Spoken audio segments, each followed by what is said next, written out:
You gotta love that.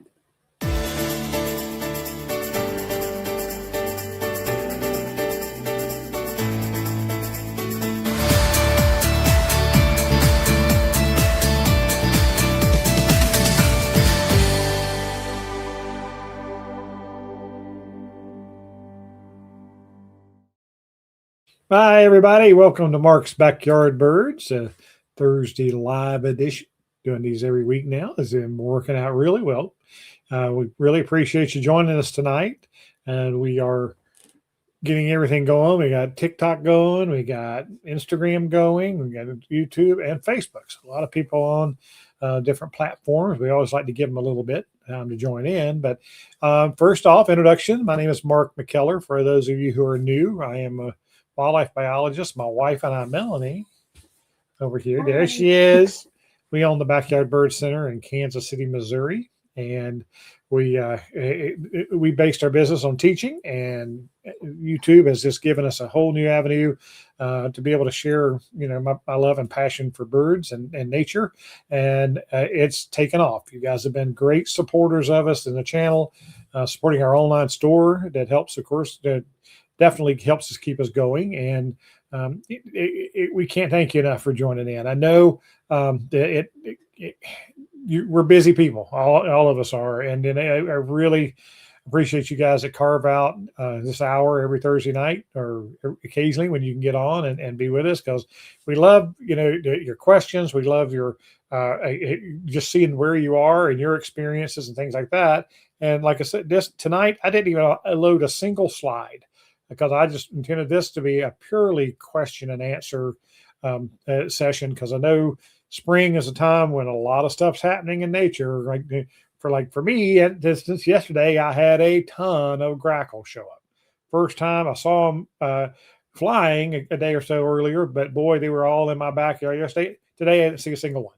I mean, things are changing. Brown-headed cowbirds are coming in, and red-winged blackbirds are returning in good numbers. And so it's been an interesting, and I know the other birds are having a tough time getting into the feeders, but we go through this every spring, and that's kind of what's happening my way. So if you guys have questions about that, we'll certainly talk about it. And what we're going to do first is welcome in everybody that we can get to here. Hello, Andrew from Cincinnati, Ohio. And you see this green box that he has, this little symbol. That means he's a member of our, what do you want to call it? A friends group? It's YouTube membership. YouTube membership that supports our channel.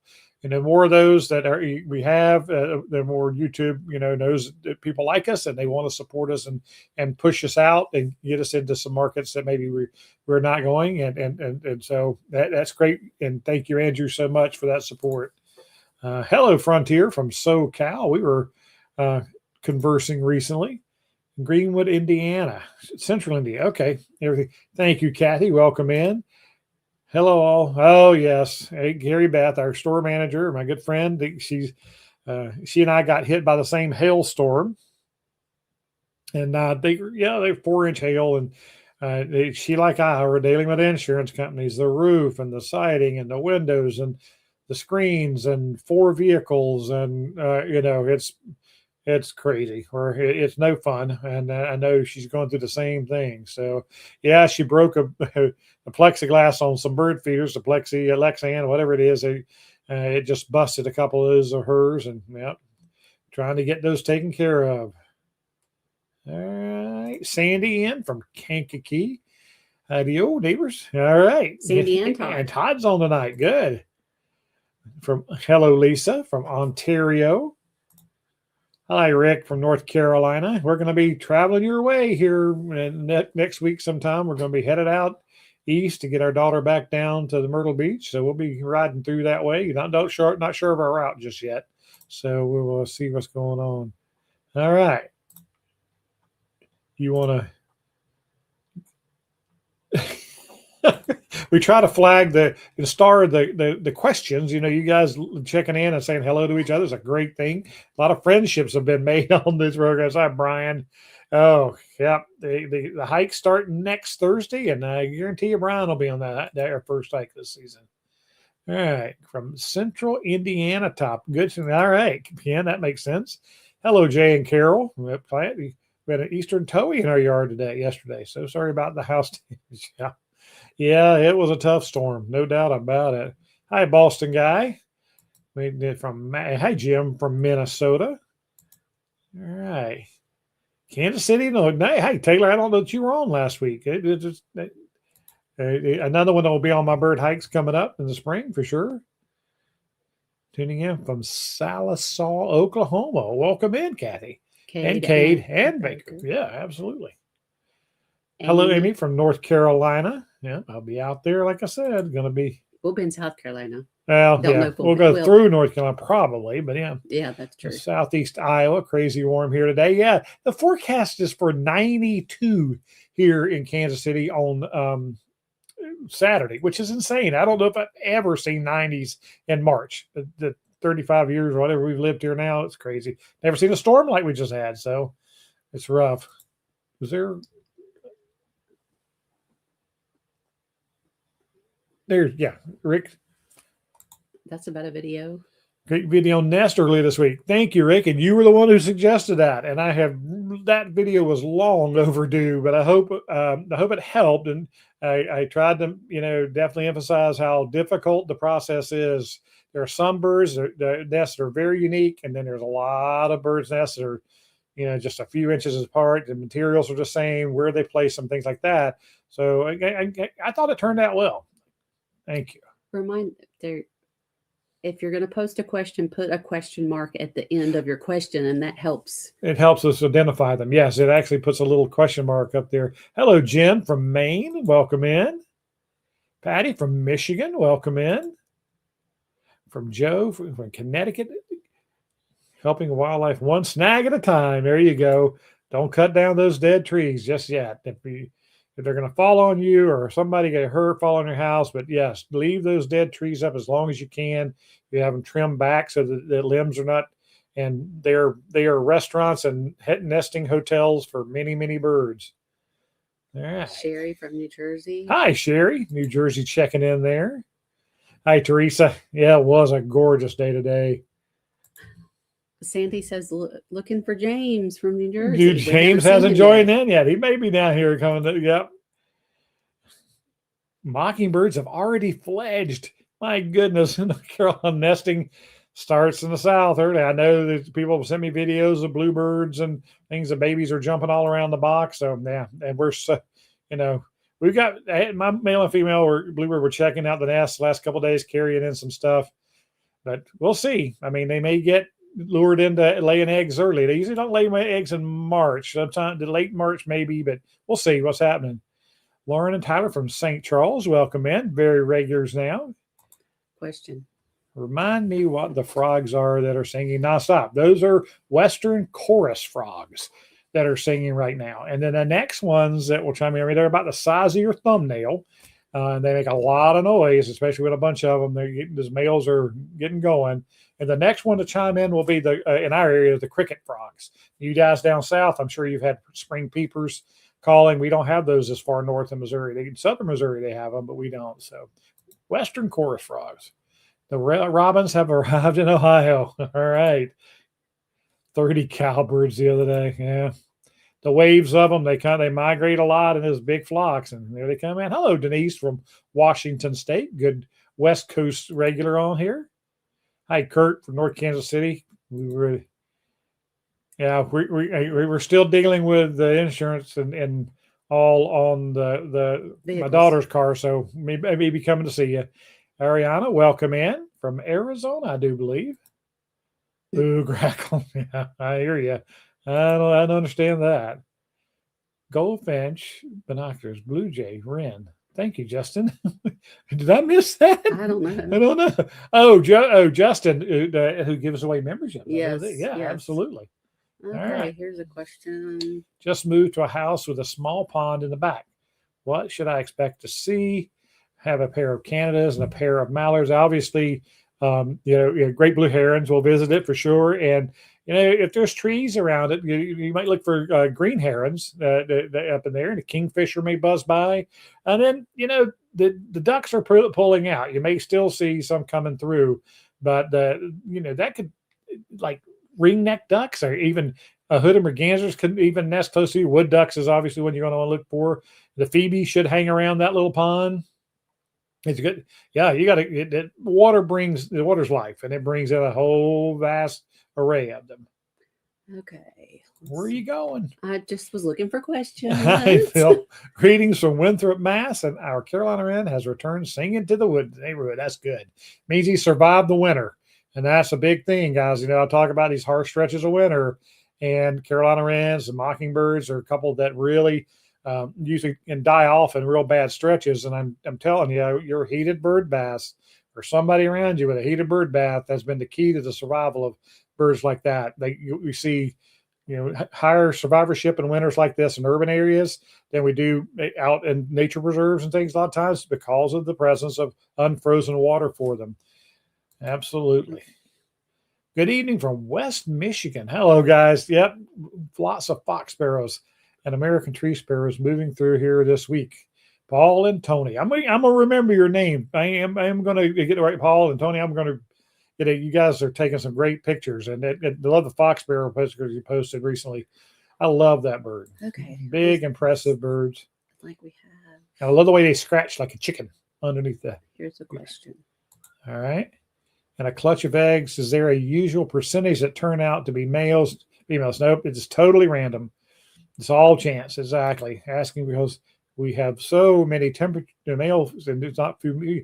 That's interesting. It feels like the Bachelorette show. Well, it's not like, sea turtles, it's famous for, the soil temperature, the sand temperature can dictate males or females. And that's reptiles. And that's interesting. But in birds, no, it's totally random. Okay. My new bird friend is a great tail grackle. That's a big bird. Yep. All right. You have them out there for sure. Ellie, I have 9 different birds coming to my tray, one tray feeder. Excellent. Excellent. I know things got frustrating there for a while for you, Ellie, with the, the not so friendly starlings and stuff. Hi from outside Philly. Welcome in, Mary Lou. Is that right? I got that right? Yeah, I think so. Yep. Please, if you come through town, let me know, and I'll have some barbecue ready on our brisket. I will. I definitely will. I really appreciate the offer. I love, we break up the drive, and that we'd love to stretch our legs and we get to walk around, see your feeders and your property. That'd be cool. So, absolutely, like last year, grackles and really taking over for a few. Yeah. Have had a no millet blend with sunflower seeds, safflowers, and peanuts. How can I disenchant? Safflowers is certainly the best you can do. Okay, my anti-blackbird formula is safflower in any open feeder that the blackbirds can get to. In a regular safflower, maybe a little bit better than the Nutrisaf, but I find they don't eat the Nutrisaf at all. But if you're going to have sunflower and you're going to have peanuts and sunflower kernels, and it's best to put those, if you can, in a caged feeder. And I mean a caged feeder where the cage is far enough from the tube in the center. It's got to be out where they can't crane their neck in there. And the little guy, anything downy woodpecker and smaller can get in and eat in there. And if your finches, depends on what finch feeder you have, but a lot of people switch to Niger during that grackle period. But once they get out nesting and they pair up and all that, they tend not to be quite the problem at your feeders. So that's definitely a way. And I find that the weighted feeders work very well. My Squirrel Buster Plus, I love it because I can adjust the weight that tricks come down and cover the seed. And, there's never just one grackle or never just one starling. The blackbirds, one lands there, then 3 or 4, the whole thing slides down and they fly off. So I find those to be very effective too. Something worth a try. Okay, let's see. You got a couple more highs. From Asa, Arizona. Welcome in. Yeah, I love Arizona. And swarms of goldfinches were amazing to see. They go through my Niger seeds so fast. When these guys, remember other guys are pairing up and setting up territory, and that's when you're going to see less cardinals feeding together because of their territories. But goldfinches, they stay in flocks all the way through June. They don't nest until July, so they'll keep eating and feeding with you. So And of course, they're transitioning now. I had a picture from Mary Ann from Florida sent and posted one on the community page of that goldfinch is almost there. I mean, he's beautiful yellow and black. Our guys are maybe 50% here in the Kansas City region. And then I know you guys up north said they hadn't even started changing much in the northern climate. So, Yeah, Andrew just said that. yeah, there you go. Jumping on that. Walk it out. Chesapeake Bay. The birds in my wreath are house finches. Yes, they are. That is a very, very classic place for house finches to nest, is a wreath on your front door or in a hanging basket. I'm from Crested Butte, Colorado. Welcome in. All right, lots of lesser goldfinches pulling wool from my wool holder. So cute. Absolutely. I love those little lessers. We don't get to see them here. They're a rare bird in Missouri. They're covered. You got it. The dead trees near me attract many woodpeckers. Medowny, red-bellied, northern flickers. Yes, dead trees. We call them snags. Standing dead trees in the woods. The limbs will break off and fall. And when I worked for the conservation department, we had to cut down those that were danger of falling on people that were on our hiking trail. But when they're out in the woods, we just let them stand for ever. If we can, just let them fall on their own natural, and that's providing incredible habitat for birds. Hello from Illinois. Hello, Derek. You recognize that your name, obviously. Yesterday, I saw my first fox sparrow of the winter. Yes, yeah, they when they're there, but a lot of times they're not, and they're so fun to see. Where was that one? Boston Guy. We have ring-necked ducks along the Charles up here. They're near Mrs. Fun to see. And Massachusetts. do you ever see in Mass? I'm sorry, I'm supposed to read the comments. I'm sorry, I forget. And I think you guys all can see them, but evidently you can't. So I try to read them all the way through. So yeah, did you ever see the ring on the neck of a ring-necked duck, Boston Guy?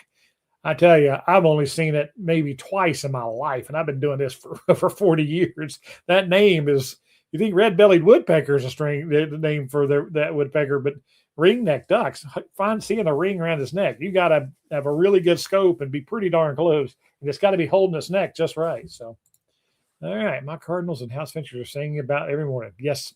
Yep, and of course the Carolina wrens are singing in the mornings, and the red bellies are really vocalizing. But yeah, I think the cardinals and the house finches are probably the most vocal right now in my yard as well. Hello, Jan from Belton, just down south of the city here. Hello from Shoup Agriculture Nature Preserve in Toledo, Illinois. Dave, hello, Dave. Welcome in. Okay, Do you have turkeys nearby? Yes. My daughter in Brookline sees them frequently. We do. One of our first hikes every season in the spring. Well, let's start next week. We'll be out at Wyandotte County Lake, and then we usually hear them out there on this early hike, and then Parkville Nature Sanctuary, which is another one we usually go on early in the season. They are going crazy out there, and I can usually get them going. The males, I'll start doing my hen cluck, which is.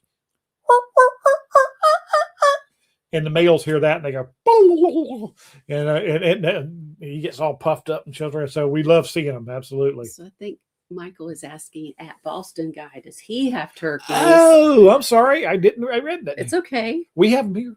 Yeah. Go ahead.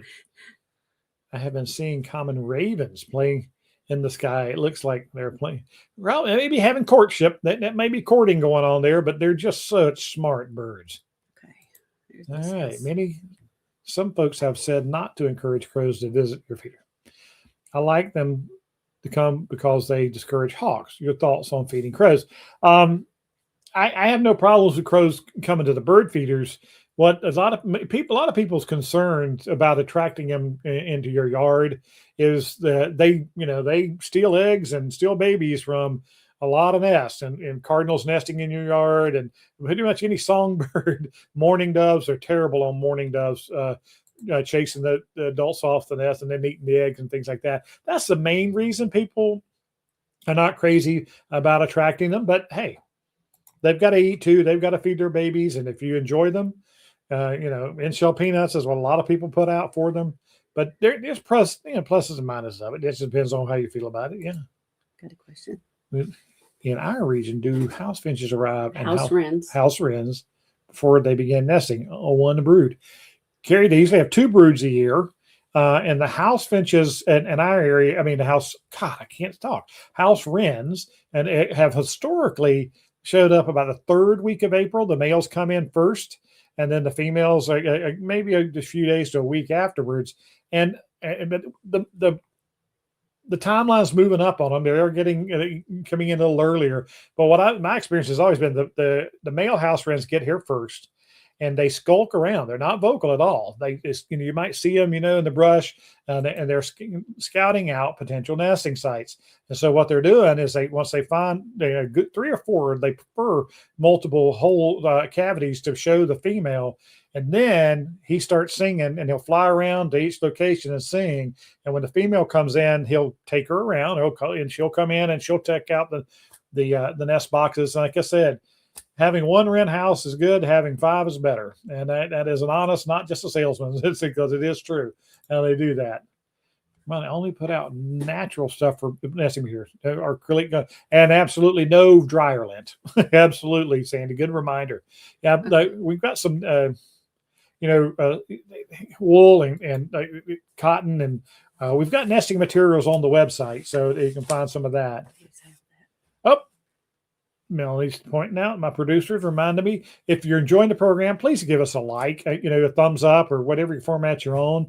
And if you'd consider sharing the programs with people who may be, we always talk about if you're in a group, a bird group, or a garden club, or anywhere like that people might want to learn more about birds. If you'll share the video, share the channel, that really helps us grow. And I know you guys have done it a lot. I appreciate it. And then if you're watching this on the replay, you guys didn't catch us live tonight, it's available right after we turn this off. It loads up and it's ready. And if you would, and you're watching us on that, if you'll enter #replay, and that's very helpful to us. So you have to talk about hype. I still don't know how to do hype. Hype is only on your phone. And the way I do it is when you go to the video, you're watching it on your phone. Underneath it, where there's the comments, you slide the little comment on me. For me, I slide it from right to left, and then it says hype this video, and you click it. And that's if you, like I said, if you like it and you want other people to learn that hyping it gets, gets us traction with YouTube. So we appreciate everybody who does that. And we got a question. All right. Hi, Rick. When do I need to put my Oriole feeders up? Okay. You're going to be earlier than us. I can guarantee you. We always usually say by tax day or the first week. It really depends on prevailing winds during that early April period, maybe even late March. The birds come up. And if you watch the migration maps on any of the Journey North website and different places like that, you'll notice a lot of birds come up across the Gulf and in those southern states, and then they move up. And then all of a sudden you're going to see they're going to curve up and go up the East Coast first. And in Missouri, they curve up and they go up the Mississippi River, because in the southern Missouri, to us, is very open country. And so historically, they've not flown over that, as much as following the trees and the budding and the insects in the trees. So it really is, I would think I would definitely have it up by early April. And if you're hearing any reports, you might want to put it up a week or so or earlier than that. So they're coming, but they're not going to be super early. Anytime the average you have, you can be pretty close, maybe a week early, but not that much. Okay, we're going to flip to some questions. Oh, going back to some questions. All right. Okay, I think we did that one. I don't think we've done this one. I still have a few juncos around. Will they start beheading? Greg, they'll definitely linger a ways. They will start thinning out, and they'll start moving north. And again, you're in Springfield, I think, and you're down south of us, and so they're going to leave you before they leave us, and then they'll gradually filter out from now. I mean, again, in the spring, that early to mid-April is that period when you can have juncos and hummingbird in your yard at the same time. And but boy, after mid-April, they get to be quite scarce. They're probably really scarce by the 1st of April. Okay, here it is. All right. Thank you, Justin. Is gifted a membership tonight. Who the lucky benefactor of that was? We just answered about the juncos, right? Yep. Okay. I think somebody asked it also.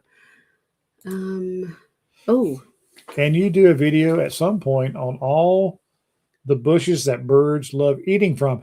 We do have a couple of videos out there about native plants, and one of them is there's one on specifically, and I have my friend Mary Namasek, who's much more knowledgeable about plants than me, and especially native plants. We've had her on, and she's done a couple of lives. And we did talk about just favorite wildlife plants, and of course talk about oak trees and all the insects, but we also have berry producing plants in there as well. So if you want to, if you go to the website or go to and YouTube. the YouTube channel and type in if you're to my page and use search content and you get native plants or wildlife plants, but just any combination of words like that should bring you up, and you can watch both of those videos. And yeah, but we will do more. I mean, native planting and is a big topic for us around here. Want to let my dogs out the back door. A Carolina wren decides to fly in my house. Is there a way to okay? Free the bird. Free the bird. Okay. My advice, believe me, I've dealt with this several times. What you need to do is only give it one, if you can, one light source, and that is the open door. So if you can get all the windows dark, I know this gets hard if you got skylights and windows high up, but you're trying to get that guy dark in there so he'll see that the one light opening and he'll go for that. And that's hummingbirds. We always talk about hanging out a hummingbird feeder in the door frame. So it's hanging down with the door open. So they come down and then they'll go out. It works really well for hummingbirds. Carolina wrens, you could put a tray of mealworms down there or something, maybe to get him out. But yeah, they do it. They do it a lot. Okay. Next question. How tall do great blue herons get when fully grown? Boy, I don't know I'd have to look that up, but they're tall. They're about at least 4 feet. Yeah. Let's see. Oh, this Little tufted titmouse birds are the bravest here. They come to the feeder when we standing there. Yes, they are. They're that whole family. The chickadees are very brave too, and they're cousins, of course. There and boy, the little red-breasted nuthatches. There's several brave birds out there that will come in like that. I love the tufted titmouse. All right, the orioles have arrived since last week in Southern California. Yes, absolutely. They're mainly hooded orioles, I would suspect, Frontier, down there where you're at. I think you've sent me pictures of those. Will a northern mockingbird mind if there's a great-tailed grackle in the area? Pardon me. Bless you. Spring allergies. Sorry about that. Yeah, I mean, everything's leery of bigger birds than them. So, and so when that great-tailed grackle's around, other birds are going to keep their distance from it. I've seen those grackle just reach over and pow, kill a bird on the ground, a house sparrow or a house finch, they'll whack it. So birds have to be leery of like a bird as big as a great-tailed grackle. The house finches by cuckoo cardinal are definitely in vocal now. Yes, Lisa. I think has anybody got anybody banging into their windows just yet, trying to chase their reflection? I hadn't got any calls yet at the bird store, but I know that's coming right now in the spring. Those males and females get aggressive, and boy, they start chasing their reflection in the windows. Hello, Sue Wilson from North Kansas, just down the road here. Okay. So this is good. If you're watching on YouTube and watching the comments, click the X in the upper right corner to get to the like button. Oh, thank you, Cindy. Thank you, Sandy. Cindy, yeah, thank you. Okay. I didn't know that. I'm glad you said that. Okay, somebody's talking about the herons here. Herons are pretty tall. One sneaked up behind me on a riverbank once, and I tried running away with a 3.5 pound white bass. I called and chased him down. He tried to peck me. Yes, they will get aggressive when it comes to the fish on the line. We've had them, stories of that. People trying to think, poor ospreys and other birds that get chased with the food they catch. Yes, fishermen, great blue herons want that fish more than you do, I bet. The house finches. Oh, I got that one. Yep. Did we? Okay. Yep. Sorry. Somebody's. I just looked up orioles in my bird journal yesterday. 2024 was April 28th, and 2025 was April 26th. Absolutely, Sandy. I'm telling you, you always have early birds and you always have late birds, but on average, they're going to come in about that same time every year.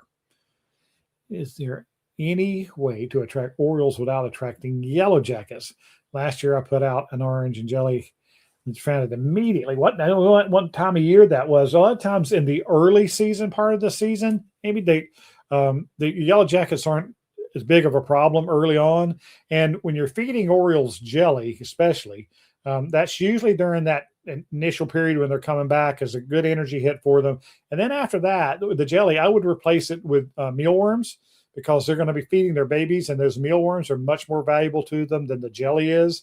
As a quick hit like that. So, but yeah, I don't know of a single way to keep yellow jackets out of jelly. I mean, it's just anything you do will they can keep those out. Man, it's going to be hard on the Orioles to be able to eat from it.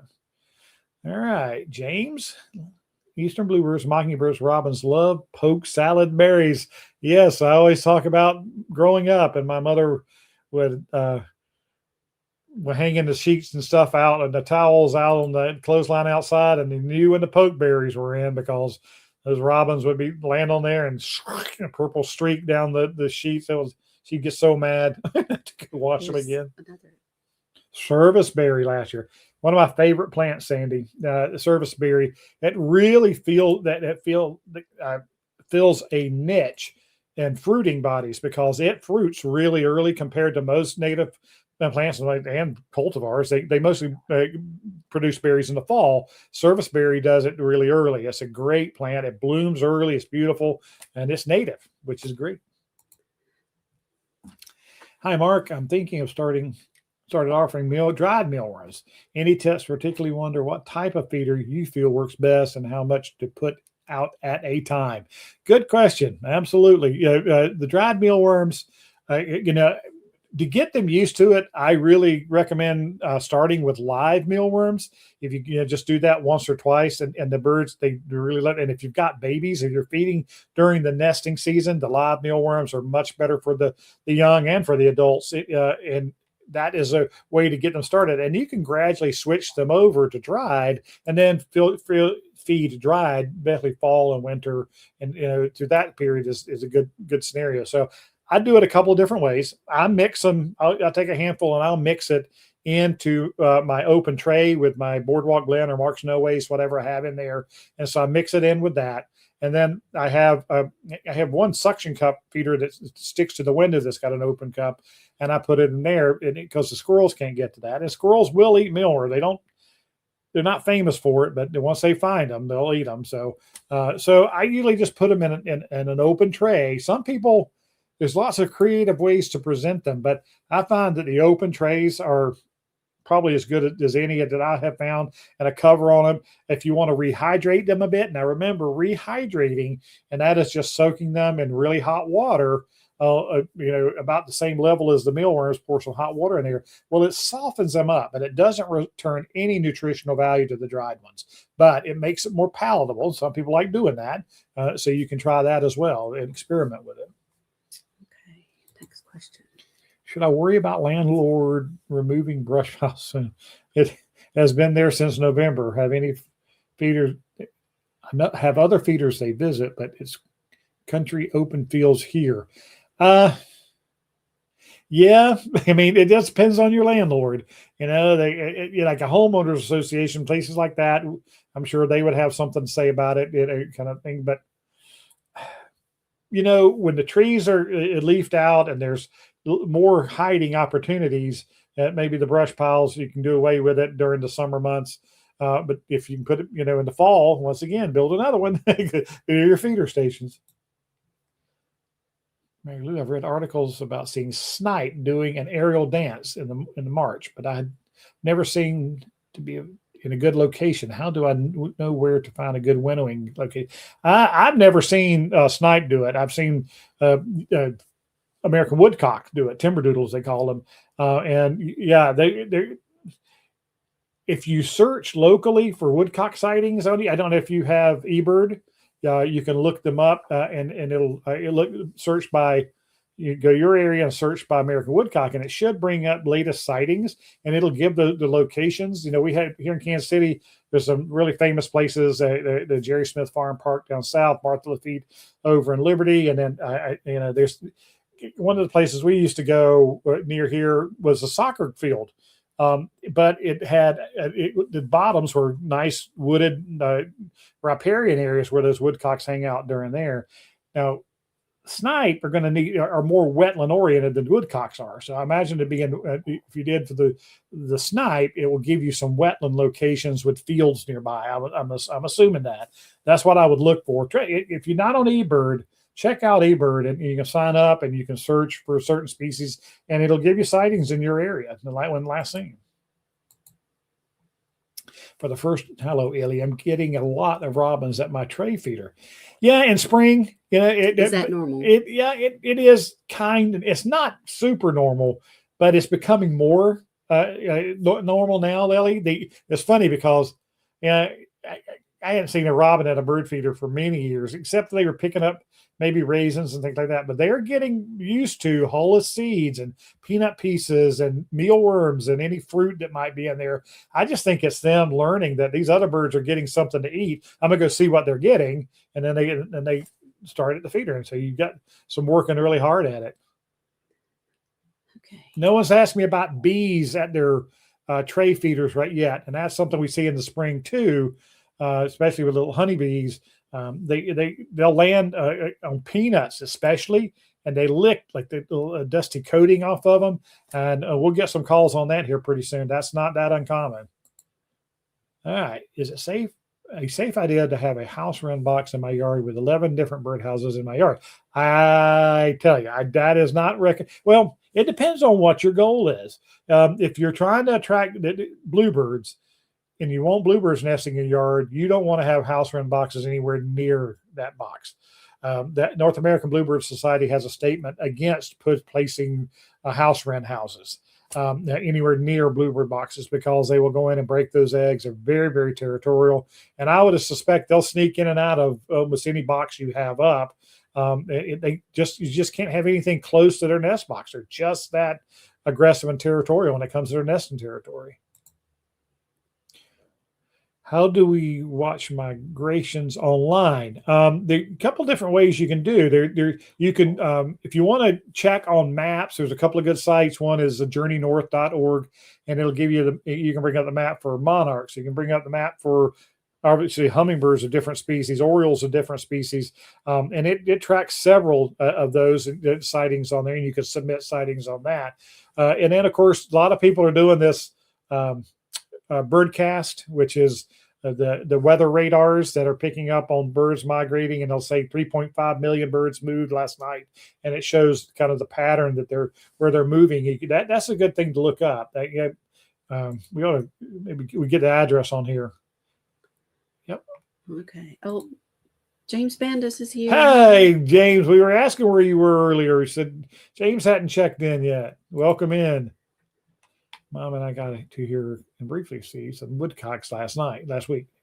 Chance right here to see them during the day. Yeah, that's Taylor. Oh God, it was a few years back. We were birding out at Burr Oak Woods, and we were looking for like Henslow sparrows and in their grassland area, and so we walked out. And American woodcock, we jumped her, and she flew down, and we looked down, and there were 3 baby woodcocks on the ground there, and not a bowl nest or anything, but kind of open. And boy, we were terrified to move because we didn't want to step on it. There was another one around, and Brian got some good pictures. So we eased back, and they were and to come back so she could take care of those young. Finding them during the day, man, that is really just a chance encounter. I've kicked them up walking along creeks, during the day, and had them fly right up around to my feet and taken off. They're down there probing in the mud during the day along creek beds and low areas is where the best place to find them there. Oh, Melanie is going to put up a link to Birdcast. If you And I haven't, already did Journey North. and she did Journey North as well in the comments. So those two places to visit for bird migration. Okay, let All me right. get caught up. Oh, here's another. All right, American beautyberry, another really good native plant to be popular birds. They soaked in rubbing alcohol makes a big and great insect repellent. Interesting. Yeah, the American beautyberry is a really great plant. Okay, this is a follow up to the lady that had the question about the 11 boxes. Okay. She says she has a 3-acre yard. Oh, good. Because yeah, and of course your wren houses are not going to be in the same habitat as your bluebird houses. The 3 acres, your bluebird houses should be out in open areas, no closer than 100 yards apart. Again, if you've got tree swallows, you can put 2 boxes pretty close together because they'll use those and don't compete for the same food source. But the house wrens are going to be in wooded areas. That's what's they're going to be seeking out. So hanging wren houses in your woods and making sure your bluebird houses are out there in the open. And like chickadee houses and stuff, again, the wrens are going to stuff them full of sticks. And like I said, they can get in there and get aggressive with them. So yeah, don't put anything close to your wren houses. That's just the way to go there. I know you talked about this a while ago, but this person might not have heard you. Okay. Do you have tips to get crows coming more? I'd love to have them visiting my yard more. In-shell peanuts are the one food that have been linked to attracting them. And I say it half jokingly, half serious, is that turn over a trash can. I'm telling you, those birds are so in tune to that. They'll show up, and obviously your neighbor's not going to like that, but getting them to come. I mean, crows are leery, smart animals. They've been persecuted forever. They've been, there's varmint hunting seasons where they get shot at. So it's if you can get them to come, good. But know that it's not easy. I appreciate you wanting to do that. Okay, all right. There's something about. What plants, flowers, or vines do you recommend to grow in my yard to attract hummingbirds? I got a whole video about that. Yeah, that's you got to look that up and try to get that link, and we can try to link in hummingbird plants. But my favorite is cardinal flower. I love that plant for hummingbirds. But you want it's Mary gives. If you watch the video, Mary is going to tell you about nectar gaps when you got periods when certain a lot of flowers aren't blooming and some are. And so you want a landscape for hummingbirds. You want a landscape with native flowers, and you want a variation of ones that'll bloom early, like Virginia bluebells, and you got ones that'll bloom late. Like a lot of the fall flowers do, a lot of the milkweed plants, and a lot of those you want. And like she said, if there's nectar gaps in there with the natives, don't hesitate to plant, perennials, as long as they're not invasive. They're not listed as something that's going to take over and like that. So things that, and they'll hummingbirds nectar on just about any flower. Red's their favorite because bees tend not to nectar on red flowers. So red and orange are a good spectrum of colors to attract hummingbirds, and that's the reason for that. So. Okay, I'm looking for the. She's trying to find multitasking. Hey. Let's see. This one's interesting. We have a great blue heron nesting site, a rookery they're called. Yeah, we have claimed almost all of the old nests and are building new ones. Yes, they are tall. I've seen them over 4 feet. Yeah, they are. Yeah, I just don't have the number off the top of my head. I know if I was standing beside one, they'd be good chest height on me. That's for sure. And I'm 6 foot. So, yeah, there's tell you what, there's a special smell if you ever get to hike underneath the rookery like that. That is, I've done it once, and boy, you don't forget that smell that easily. All right. Let's see. Attracting hummingbirds, is that what I'm looking for? Yeah. Can you keep going? It was alive. Keep going. I'll know it when I see it. Okay. Sorry, guys. Just trying to. I don't think these might not be lives. Those are not lives. Yeah. Okay. I don't know. I'll keep looking. She's going to keep looking. Sorry. Yeah. Okay. Let's see where we're at. Let's see. Do you have some birds? There you go. Yep. Here. Did have some birds in a brush. I think that they had a typo. I did have some birds brush through my hair. I'll tell you, like chickadees and titmice are really famous for snatching hair out of animals. It makes sense that they would maybe take a swing and pass and trying to grab some hair. Maybe I was confusing the species. I thought it was snipe, but I think woodcock is what you were thinking of. Yeah. So snipe are in wetland areas, really mucky, and I think you're talking about American woodcock. Yeah, I've done videos on there if you want to search the topic on there. All right, what are the do's and don'ts for hummingbird feeding? I can't read the whole question. Oh, sorry. Foods to avoid, best placement of feeders. All right. Okay. Do's and don'ts of hummingbird feeders.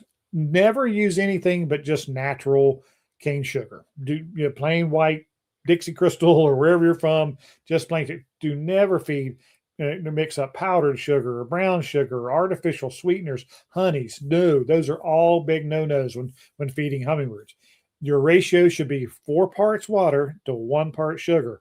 Don't be tempted by, I like to make mine sweet because I'm got a sweet tooth. No, you make it too sweet, you make it 3 to 1, that actually increases the need for water by the hummingbirds. So they'll drink it and then they have to go seek out water and to help break down that sugar. And then, so yeah, 4 to 1, definitely do that. Placement of feeders anywhere. I'm sorry. Hummingbirds are not afraid of anything. And so my advice on hummingbird feeders, place them where you can see them. A suction cup on your window, I hang them from under your ear right in front of a window because they're much easier to see. And like I said, they're not afraid of the other birds that are coming to your feeders and things because they know they can outfly them. Now, be on the lookout for, don't let praying mantises around your hummingbird feeders. They can kill them and eat them. Make sure you've cleaned your spider webs in that area really good because they can get tangled up in spider webs. Just some safety things to keep in mind there. Is this the right video? Yes, I think so. Oh, no, that's one of them. So share that one. Okay. Yeah, she's got the one to native plants, and this will cover favorite native plants, fruiting bodies, and things like that, fruiting plants as well. It's called Native Plant Expert Shares Top Tips for Attracting Birds and Pollinators. There you go. Okay. Mary is my expert, that's for sure. Okay. And then the other ones, it should be hummingbird plants. I mean, attracting hummingbirds. She's getting there. It's a ways back if it's going in chronological order. All right, we need to. Okay. The producer's working hard over here. I'm telling you. I'm sweating. Okay, let's see. That's a. Yes, we plant a lot of pollinator gardens, with host plants for caterpillars. Absolutely. Native plants, folks, and it is very rewarding and it benefits a lot of, like the caterpillars are bird food. I know. So we love the butterflies and the birds love the caterpillars. So. Okay, here's a question. Good evening, Mark and Melanie. What is the rarest bird you have ever seen? Okay, that is a really good question. I appreciate that. But the rarest bird I have ever seen in North America was a shmew. A shmew is one of the mergansers, and it nests in northern Siberia and northern Russia and places like that. And one showed up one year here in Missouri on the Missouri River. There was ice everywhere. It was a very cold winter. And a group from Kansas City, the people of St. Louis bird ornithological community really doesn't like this, but it was a group of bird watchers from Kansas City. They led a trip over there, and they were going to the Riverlands area, it's called. And those KC birders found that shmew that was right under the nose of the St. Louis birders. So with the competitive thing, that is, look up shmew. The bird, and see, it is just a gorgeous bird, and that is by far the rarest bird I've ever seen in North America. So the records for North America are minuscule. And then probably the rarest bird I'm going to say that I saw on a bird watching expedition, just because they're so hard to find, was a spotted rail down in Mexico. Just standing, walked out right across the reeds in front of me, and I just about, what are you doing now? I'm copying.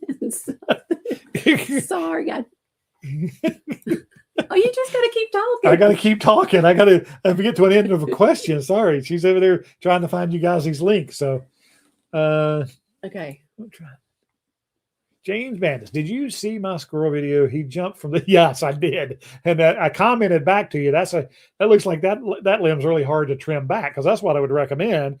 I'll finish reading it. Did you see my squirrel video? He jumped from a tree branch and had to be 45 feet and landed on a plexi dome. I surrender. You can't beat them. I set up an area for them to hopefully distract them. Yes. And what I would normally say, James, is just trim that back, a few feet, because, but man, I couldn't believe that jump. That was crazy. And I've seen him jump and miss, but not from that height. That was really impressive video. Thanks for the help, Marlon. Julius best and avoid Oreos. Yes, we recommend jellies with no high fructose corn syrup in them. So the natural jellies. So you don't want, the real sugary jellies. The one we sell in our store called Birdberry jelly, and it's a mixture of grape and blackberry, and it doesn't have high fructose corn syrup in it. So obviously we recommend that. And then Welch's Natural, I think, is the ones that doesn't have any. It has natural sugar in it, and words like that I prefer. I know there's some people who go through many jars every year, depending upon the year with the Orioles, but it's worth helping them. There was a current concern several years ago that the grape jelly was being linked to bumblefoot, which is a disease that occurs in birds with the Orioles. I've never seen any data that confirmed that, but it's just like not using red dye in your hummingbird feeders and your mixtures. There's no reason to use it. And of course, it can only be negative, because it certainly isn't a plus. And they don't need their red food coloring anyways. They're feeding from the feeder. They don't know what color the dye is and the water is in the hummingbird feeder. So same thing with the Orioles. If you want to be a good Oriole landlord and steward, use the jellies without high fructose corn syrup. I've also heard you shouldn't use jams. I guess I don't know exactly the reasoning behind that, but they do recommend not using. Just use jelly. Okay. All right. Thoughts on feeding blue jays in-shell peanuts when they have youngsters to feed? They them out. No, they'll take care of that themselves. They'll open out. They're feeding the peanuts to the babies anyways.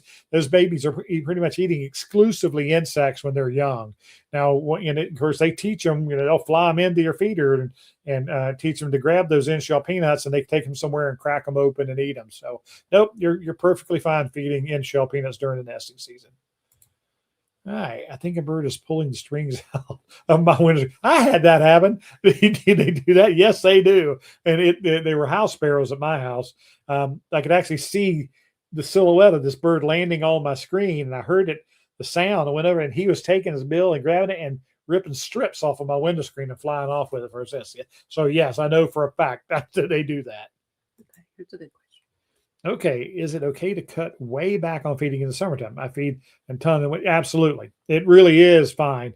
Now, what we always talk about is people who think, the first warm snap at the end of February, I'm going to stop feeding. Well, you cheat yourself out of the most beautiful season, which is spring at your bird feeders and into the early summer. You also cheat yourself out of the adults bringing the babies in and giving them food. You miss the courtship of the males passing seeds to the females, etc. But yes, as far as the summer goes on, I cut back my feeding. I take feeders in because they're not going to be as busy because of bird territories, and they're not going to allow other birds in. So no harm at all at cutting back your feeding. Totally understood. Thank you, Ellie. And always good for reminding on the like and the share. And Okay. All right, where are we going here next? Honeysuckle for hummingbirds. Oh, yeah, we could do that one. Honeysuckle for hummingbirds. Easy. They love them. Can grow in pots or on the ledge. Yes, the native honeysuckle, the trumpet honeysuckles, the native honeysuckle, just not Japanese honeysuckle. Terribly invasive plant, Lonicera japonica, or Amur honeysuckle, terrible invasive shrub. But native honeysuckles, yes, coral honeysuckle. There's some great hummingbird plants, and I think it's in that we feature them in that video about and both of those videos possibly. All right. Here we go. Oh, I'm sorry. She's already. Has the shrike population rebounded? I live outside of Toronto, and I think I saw one on the hydro line facing a farm. I ought to do research to find out what. Right, they were in such decline for so long. It'd be worth looking at me researching that because they are my favorite bird. Right there, up there, and so yeah, they really thought that some of these. Pesticides were really harming them and harming their young ability to learn their hunting techniques and different things. So yeah, I need to look at that. I really appreciate you asking that. Bluebird box is at the edge of the yard. I think too close to the wren houses. Bluebirds are hanging out near but not nesting yet. Too late to move it. I know. Not at all. They, like I said, remember they'll nest 3 times in a season. And I don't think James, I don't think they're ready to lay eggs up there. Keeping those the house wrens aren't back yet. That's for sure. So I would definitely have one bluebird box well away from all those other boxes that their wrens are tending to take over. Did you tell them we've got a male and female going in our Yeah, I did that the very first. Yeah, the male and female bluebirds are going in and out of our box the last couple of days. I know Kurt and Carrie have them build a nest in one of their boxes. So yeah, it's happening.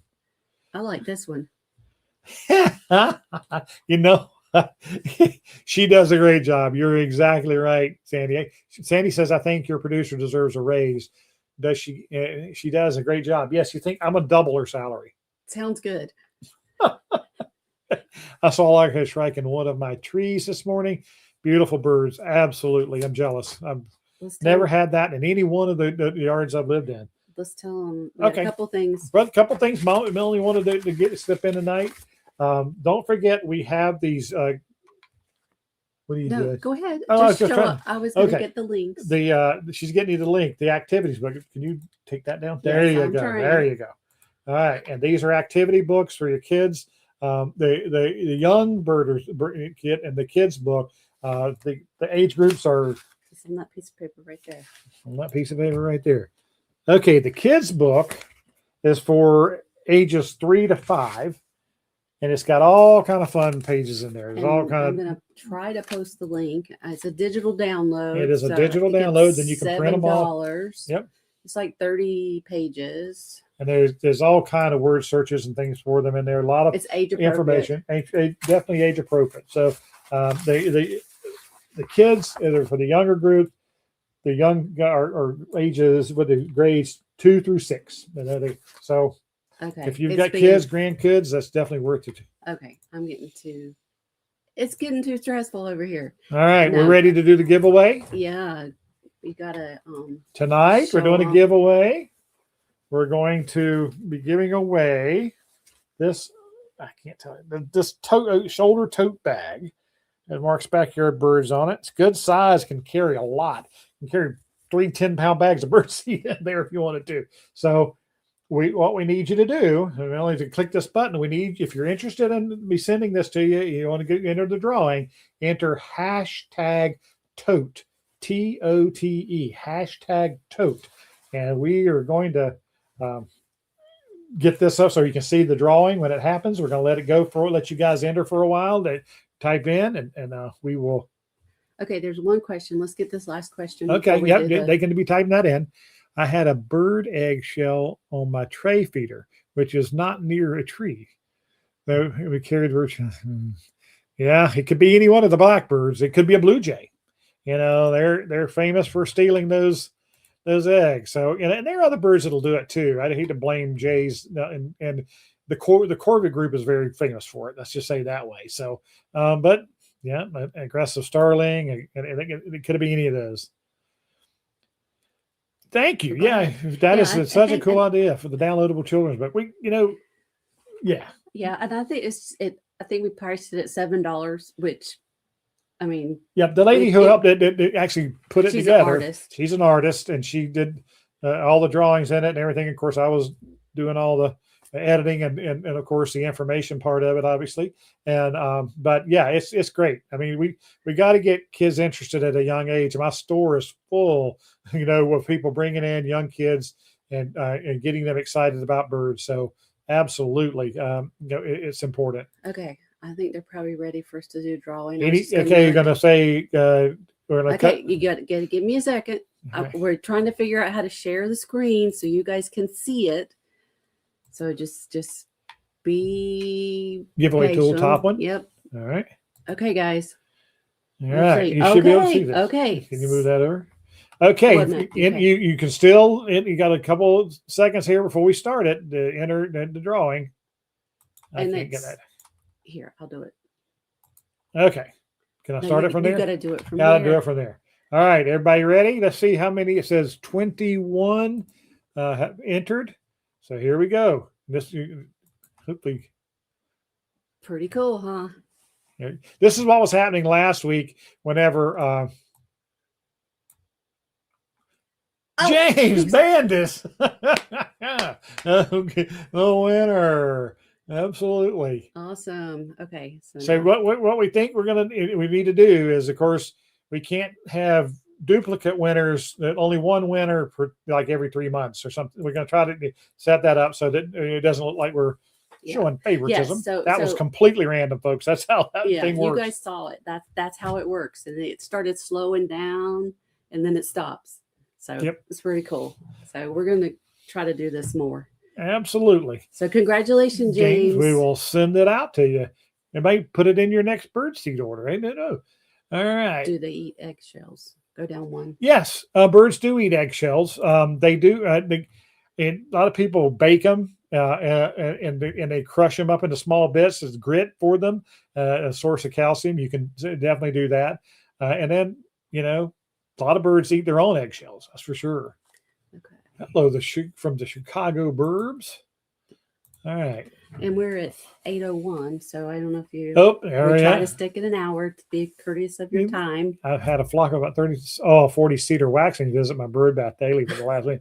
That is a beautiful sight. That will definitely be a highlight. All right. Okay, we got one more coming. Thank you, Barbara. Thank you. Absolutely. The drawing spin shows up on the screen tonight. You should triple your. I'll triple it. That absolutely. I will do that. I love it. All right, okay. Guys. Thank you so much. I am so sorry if we didn't get to your question. I love these open sessions like this because you guys ask what's on your mind, and believe me, for everyone who asks the questions, there's 10 people who wish they'd ask or are thinking about asking, and there's another 10 after that thought, oh man, that's a good question. Wish I'd asked that. So you believe me, there's no bad questions. So if we missed your question or you think of something later, once the video is up, which will be in about 5-10 minutes, you can go in on the comments and ask your question there because Mark does go through all those comments and answers questions. I try to help him, but I don't do a very good job of it. So. All right, guys. Thank you so much. I got a hint real quick of a upcoming program. We're going to be talking about the ivory-billed woodpecker and what are the possibilities of it still being alive. And I think I'm going to do on all three of those famously extinct birds, the Carolina parakeet over here, there he is, and the passenger pigeon. I want to do a program on the extinct species, the trio, and that's coming up pretty soon. So just a hint of what's coming up. We really appreciate your support. Thank you so much for watching. She does watch the replay. Excellent. Thanks so much, guys. Until next time, let's talk birds.